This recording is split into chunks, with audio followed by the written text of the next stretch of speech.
Our relationship. I think at that point, things were coming down on us pretty hard, and we started to take care of each other a lot more. Yeah. We did 72 of those shows. CBS had strict rules about editing the Smothers Brothers Comedy Hour. CBS had Every strict second was rules about reviewed. editing the Smothers Every Brothers word Comedy was Hour. checked.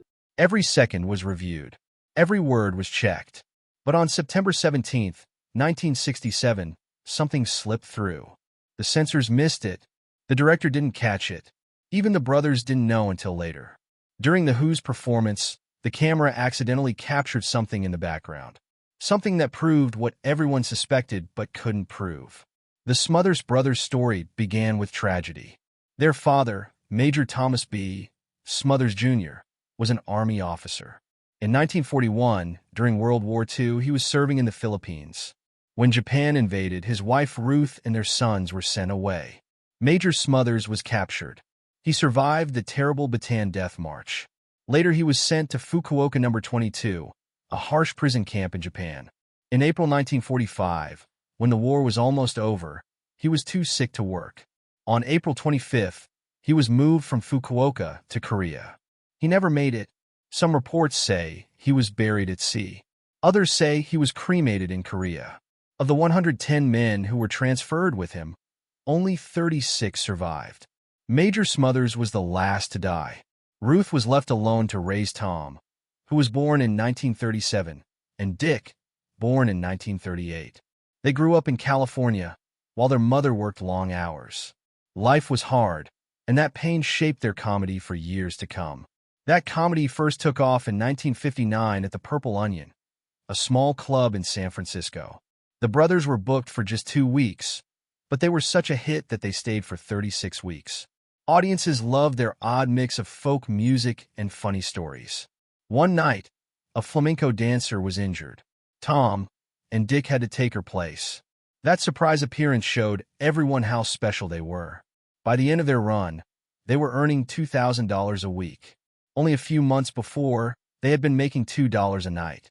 Their first record, The Smothers Brothers at the Purple Onion, was released in 1961. It launched their career.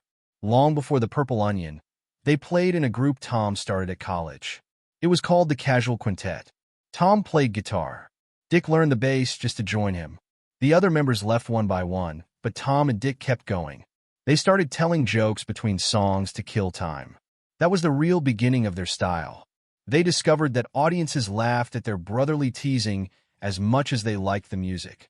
That sibling teasing became their trademark. On stage, Tom acted like the innocent one. Dick played the serious brother. They fought and argued in front of the crowd. Tom would say, "Mom always liked you best," and the audience would roar. It wasn't fake. It was just who they were. That real-life feeling gave their comedy an honesty that people could feel. By the mid-1960s, they had a chance to go even bigger. CBS was losing badly to NBC's Bonanza on Sunday nights. Bonanza was drawing a quarter of America's TV viewers. It had already crushed 2 other CBS hits, Harry Mason and The Gary Moore Show. CBS decided they had to try something bold. They wanted to draw in a younger crowd. They hoped the Smothers Brothers could do it. Tom and Dick were funny, smart, and different. CBS hoped they could help the network look cool again. The Smothers Brothers Comedy Hour premiered on February 5, 1967. On the surface, it looked like a normal variety show. Ed Sullivan introduced them as typical American kids, but within a few episodes, everyone could see they weren't typical at all. They joked about the Vietnam War. They mocked politicians. They talked about real issues. Their comedy was sharp and brave. Every week they pushed boundaries and people loved it. Within 2 weeks, they beat Bonanza in the ratings. Younger viewers tuned in. Advertisers were thrilled. Tom had asked for total creative control before they started. CBS agreed because they were desperate for a hit. That deal gave the brothers the freedom to say what they wanted. They invited folk singers like Pete Seeger, who sang anti-war songs. They made fun of President Johnson on national TV. Every show felt like a surprise. Every show felt like a risk. CBS censors fought them at every turn. The brothers fought back, often making the censorship part of the show. The writing team was as daring as the hosts. Young comedy writers like Steve Martin, Rob Reiner, Lorne Michaels, and David Steinberg all got their start there. They wrote jokes that mattered. They broke the usual TV rules. Many went on to change American comedy forever. Their work shaped shows like Saturday Night Live, All in the Family, and The Mary Tyler Moore Show. In 1968, something happened on American television that nobody expected. On October 6th, the Smothers Brothers Comedy Hour showed the Beatles' promotional film for Hey Jude. Just a few weeks before that, on September 8th, people in the UK had already seen it. But this was the first time Americans could watch this kind of film. Back then, they weren't called music videos. They were called promotional films. The Beatles had shot Hey Jude at Twickenham Studios on September 4th. Paul McCartney even designed the set himself. A big orchestra dressed in white tuxedos played along. There were also 300 extras who sang the ending together. Ringo Starr had just come back to the band after quitting for a short time. So, this was more than just a song. It was a big moment for them. That wasn't all. The next week, the Smothers Brothers Comedy Hour showed Revolution. Two Beatles videos back-to-back gave American audiences a new way to experience the band. Other shows, even The Ed Sullivan Show, couldn't do this. The Smothers Brothers had access nobody else had. It felt like a big shift. Music was changing.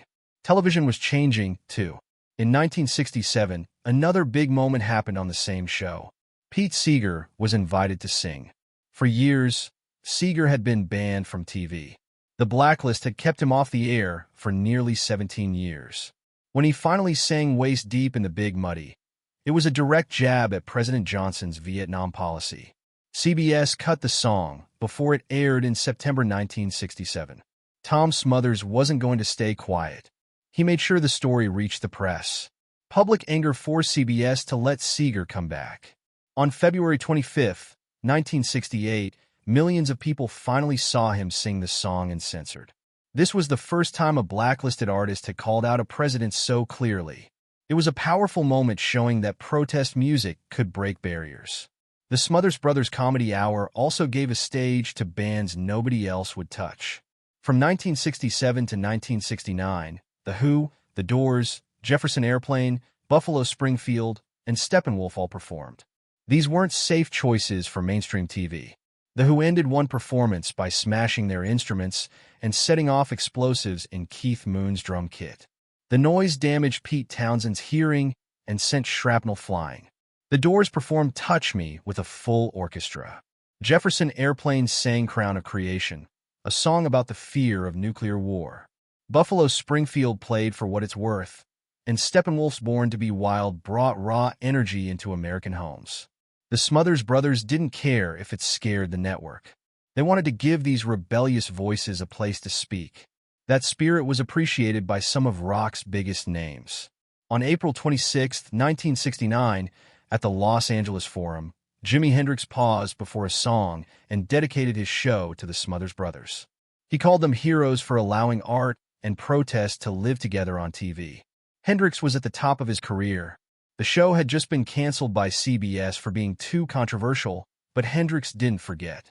On that stage, he told everyone that the Smothers Brothers mattered.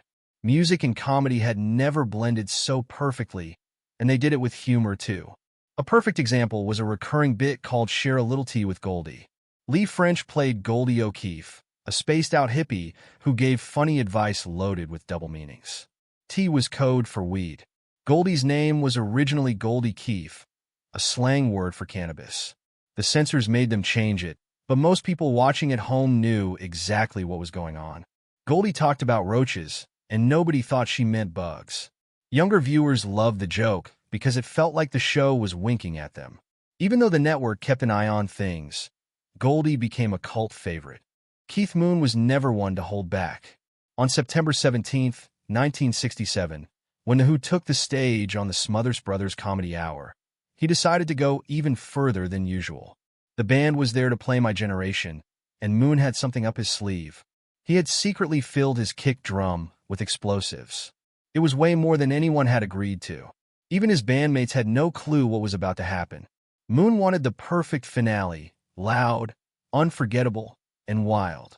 When the last part of the song hit, the explosives went off with a deafening blast. Smoke and debris shot across the stage. A piece of a cymbal hit Moon, knocking him backward. Pete Townshend's hair was blown up in a big mess. The force was so strong it caused hearing damage that would last for the rest of Townshend's life. The noise was so loud that it shocked the crowd into silence before they started to scream and cheer. Moon had created chaos and spectacle exactly as planned. But the price was serious. Townshend would lose nearly 90% of his hearing in one ear. The ringing that followed was painful and never really stopped. Years later, Townshend still spoke about the constant pain and how playing guitar became harder because of the damage. It was an unforgettable moment for everyone and one that changed the way they performed forever. And then came the guitar. Amid the smoke and confusion, Townshend grabbed Tom Smothers' acoustic guitar and smashed it on stage. Smothers just stared at him, too shocked to say anything. It felt like a perfect end to the chaos, a loud, rebellious moment that showed exactly who the Who were. They were pushing boundaries no one had dared to touch before. That explosion and the smashed guitar did more than make headlines. It became a part of rock history. Younger fans loved it. Older people were outraged. The show had given America something raw, rebellious, and real. Parents hated it, and kids thought it was freedom. It was a true generational split. And it was exactly what the Who, the Smothers Brothers, and their rebellious crowd wanted. The performance would never be forgotten. Joan Baez was also stirring things up. She was a folk singer who fought for peace and social justice, and everyone knew it. Born on January 9, 1941, in Staten Island, New York, she'd spent her life standing up for causes she believed in.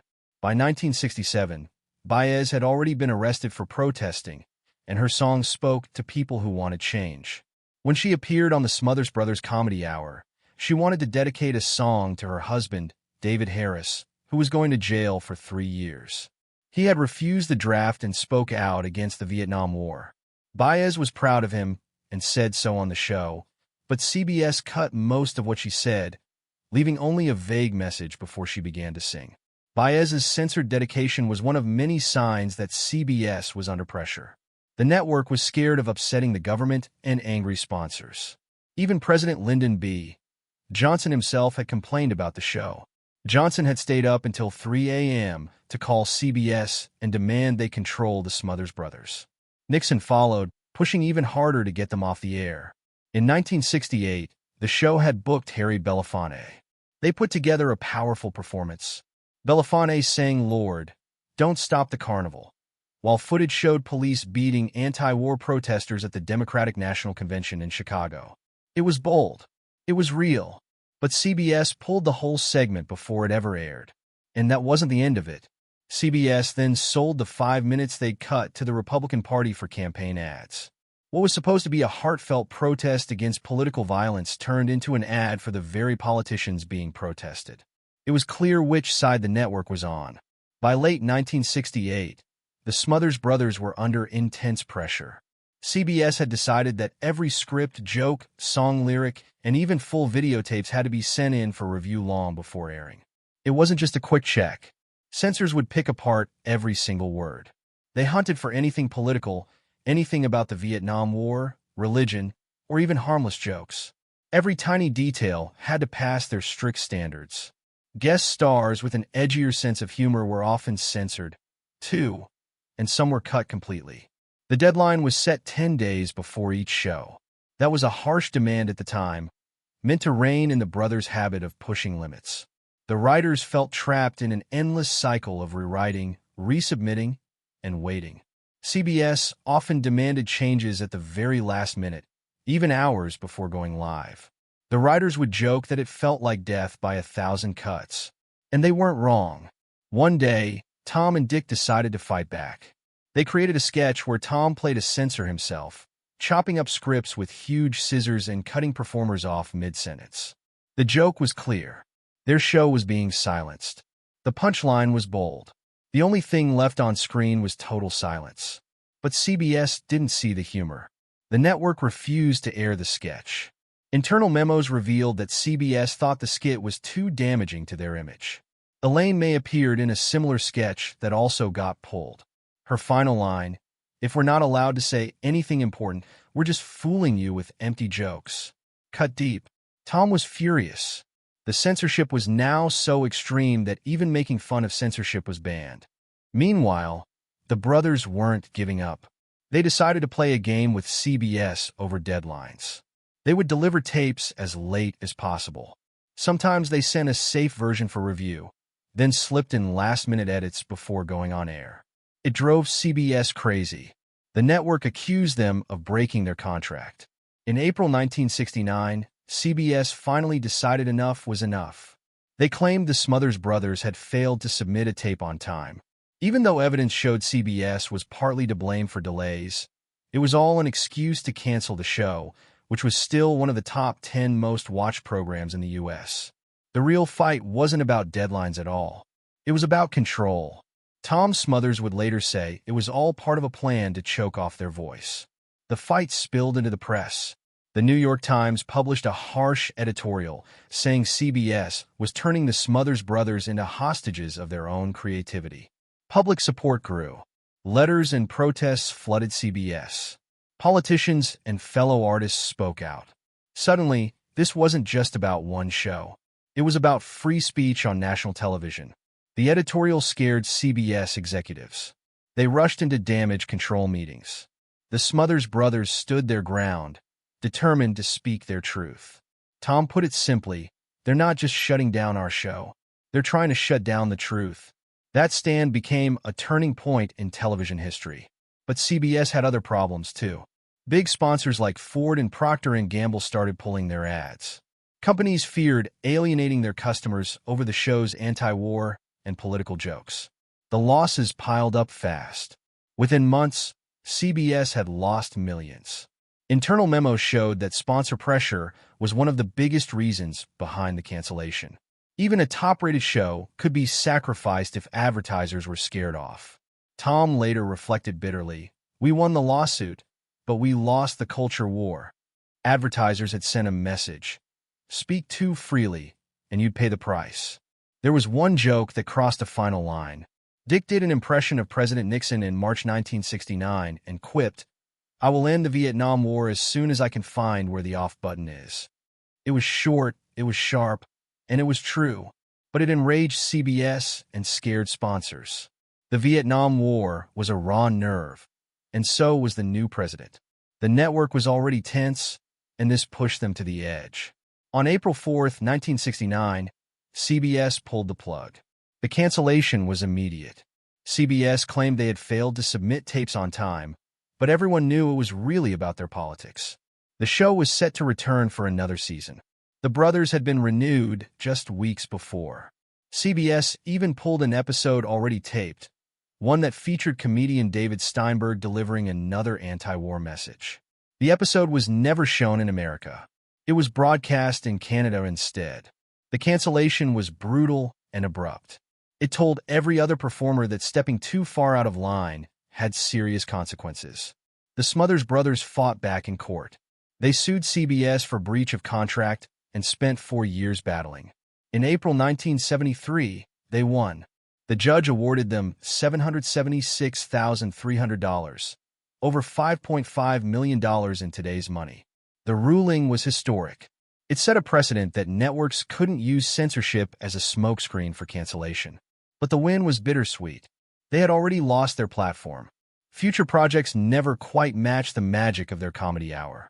A tamer show they later did on NBC failed to catch on. CBS wasted no time in finding a replacement. On June 15, 1969, they premiered Hee Haw, a wholesome rural comedy show full of country songs and corny jokes. There was no satire, no politics, and no controversy. It was exactly what CBS wanted. It ran for 23 seasons. Its success proved that networks would choose safe entertainment over risk every time. The fight left its mark on Tom and Dick, too. Tom took it the hardest. He admitted years later that losing the show left him empty. It shattered his confidence and took a long time to heal. Dick turned to other interests like car racing and winemaking just to cope. Both brothers were changed forever. The scars stayed with them. A year after CBS fired them in 1969, the Smothers Brothers tried again. This time they took their comedy to ABC. It was summer 1970, and the mood had changed. ABC was cautious. The network did not want any trouble like CBS had faced. They kept a close watch on the brothers and told them to tone things down. Audiences weren't as interested in rebellious humor anymore. The Vietnam War was winding down, and people had moved on. The show didn't last. Ratings dropped, and ABC decided not to give them a fall slot. This short run showed just how fast public taste can change. One year they were cutting edge, the next they were already behind. By January 1975, they tried again, this time on NBC. The first episode was huge. It was the 5th most watched show in America with a 50 share. That kind of number is impossible now, but their success didn't last. Behind the scenes, there was tension. The producer, Joe Hamilton, clashed with Tom and Dick. Tom wasn't even allowed to do retakes without losing part of his pay. They weren't allowed to meet with writers or talk to the press freely. The ratings soon fell, and the show slid to the bottom. Hamilton left in frustration. NBC finally gave Tom control for the last 4 episodes. That was when they did some of their most daring work, like a joke about cocaine, a rare thing for primetime back then, and welcomed big guests like Ringo Starr and George Carlin. Even with these bright spots, NBC canceled the show halfway through the season. It was a reminder that networks could destroy even a promising comeback. In 1988, something surprising happened. Almost 20 years after CBS had fired them, CBS invited the Smothers Brothers back for a 1-hour reunion special. They even called it the Smothers Brothers Comedy Hour, the 20th reunion. The special was nominated for 3 Primetime Emmy Awards. Writers like Steve Martin and Bob Einstein returned, too. It was a nostalgic, gentle show. It did well enough in the ratings, but it felt very safe. The old political energy was gone. Audiences and critics liked seeing them again. Yet it was not revolutionary anymore. That same year, CBS brought them back for a full revival of their show. The timing was strange. The Writers Guild was on strike. Without writers, the brothers relied on their old routines. Guests did most of the comedy. When the strike ended, they had new scripts again. Ratings went up a bit. The show even earned 5 Emmy nominations, but television had moved on. The revival lasted 2 seasons from March 1988 to August 1989. It never had the impact the original did. The brothers' story was preserved forever in the fall of 2022. UC Santa Barbara's Performing Arts Collection accepted their entire archive. It included contracts, legal papers, photos, music sheets, and recordings. David Subert, the curator, said it deserved a place alongside the Library of Congress. This collection shows their fight for free speech and their influence on comedy. Even decades later, their work is still studied. It proves comedy can challenge power and speak up for real change. That was the Smothers Brothers' true legacy. Before Saturday Night Live even existed, they were already pushing boundaries. Their show ran from 1967 to 1969. It made jokes about war, censorship, and politicians. Writers like Lorne Michaels, who would create Saturday Night Live, learned from them. Later, comedians like Jon Stewart, Stephen Colbert, John Oliver, and Samantha Bee followed that path.